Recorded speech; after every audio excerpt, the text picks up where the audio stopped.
Ang India ay isang bansang matatagpuan sa Timog Asya. Ito ay ang ika-4 na pinakamalaking bansa sa buong mundo ayon sa lawak ng teritoryo. Ang mga pinakamahahalagang lungsod ay ang Mumbai, Bagong Delhi, Kolkata at ang Chennai.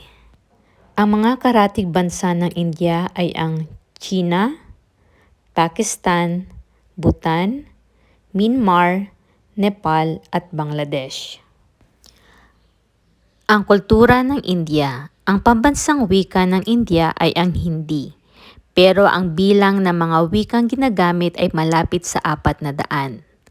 Gumagamit sila ng 3 alpabeto, ang Gurmukhi, Shyamukhi at ang Devanagari.